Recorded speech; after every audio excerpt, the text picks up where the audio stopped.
Curious about the Invert Selection feature in Windows 11? In this quick guide, I'll show you how to use it to quickly select unmarked files or folders with ease.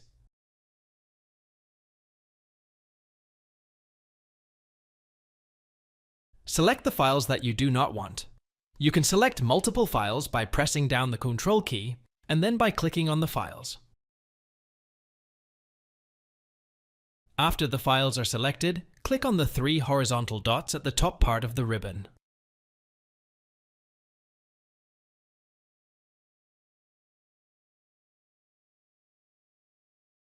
Now click on the Invert Selection option. You can now see that all the files, except the files that you initially picked, are selected. To put it simple, your selection is now inverted.